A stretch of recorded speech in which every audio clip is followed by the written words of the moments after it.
what I'm going to try to do is focus on entrepreneurial types of issues that hopefully will have meaning to many of you. So when I'm talking about myself or my family or our company, it's really, hopefully you'll take it as an example, and you can, those of you that are in the entrepreneurial side maybe can get some ideas and hopefully relate to it and benefit from it. As I talk about myself personally, it's, again, with that in mind, it's not an ego issue. As to myself, I'm sort of independent by nature. I think most entrepreneurs are, and I view myself as an entrepreneur. Always wanted to be a serial entrepreneur, and as I get into this a little bit more, you'll see why I've actually kept building on the same thing, which is a bit of a frustration to a serial entrepreneur, but nonetheless. As an entrepreneur, I don't really like to depend on a lot of other people. I like to be in control. Growing up, my mother's favorite actor was and singer was Frank Sinatra, and my favorite song to this day, and my theme song, is My Way. My grandfather never really wanted to have partners. He didn't really trust a lot of people. He didn't want to owe money to bankers for the same reason. As this is being recorded, I'm not going to speak against bankers, but I'm talking about my grandfather a long time ago. Okay.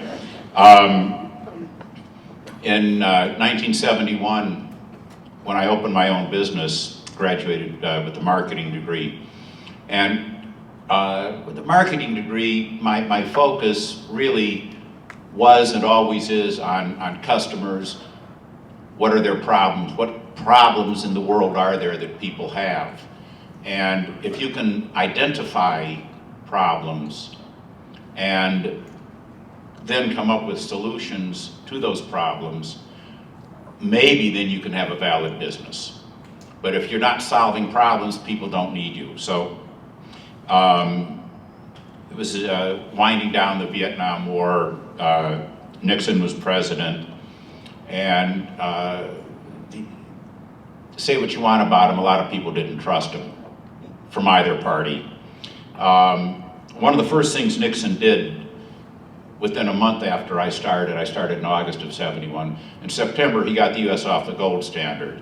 I never understood why at that time, but I thought it was peculiar. As to marketing, I wanted to perpetuate the retail jewelry business that my family was in and that I grew up in. I had my own ways of doing things that I wanted to do. I didn't want to fight or conflict with my father's or my uncle's way of operating. So I graduated school in Boulder. I'm from Ohio. I can't say I grew up in Cleveland because I never did grow up. But anyhow, I wanted to stay in Colorado. So I opened my own store, and from a marketing perspective, I wanted the store to feel very locally owned. And again, this is the wind down of, well, it wasn't even the wind down in '71. The Vietnam War is going on, and there was a lot of protest. For those of you that have studied it, a few of you might be my age, know it firsthand, against that war. It was not a popular war. And with that negative sentiment, people were against big business. And therefore, I wanted to be a small, local operator. And I've never changed my desire to maintain that perception. We're very sensitive. The diamond industry, trust and integrity is so important. Our customers know, the only thing they know about the industry is they know nothing about it. So you're not comfortable making an expensive purchase, they know it's expensive, with something you don't know much about. You don't feel you're going to win on that deal. So the people have to trust you. There's a young man in the audience just asked me before I sat down here, before I stood up here, how do you at age 22 have people trust you? And I said, well, I was sensitive to that. One of the reasons that not only did we go on radio, which made me sound very local, but radio, they don't see my face. I didn't want anyone to know how old I was. Nobody'd buy from a 22-year-old kid a diamond ring. There ain't no way in hell that wasn't going to happen, so I didn't get confused. The next question I had to solve, did I want to have one store or multiple stores? And if I had, but again, the customer is so important to me, and I easily get distracted. Most entrepreneurs do. We're not real good with structure and everything. And I wanted to focus on customers. And if I was in a store instead of a corporate office, there's no way I could do anything but worry about the customers. And as important as that is, I can't run a business that way. So I didn't want to be a slave to one store. That meant I had to open multiple stores. 12 months later, I opened my second store.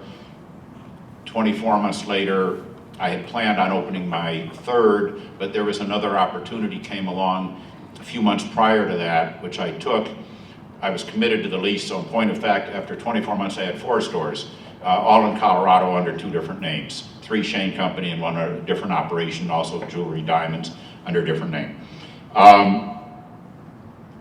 What was important though was that on a personal basis, with the Shane Company, I never really wanted to be a celebrity.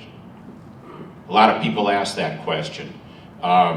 People that know me actually know that if they're going to describe me personally, they might say he's damn near a recluse. He really likes to be by himself. So I don't like the celebrity status or the publicity.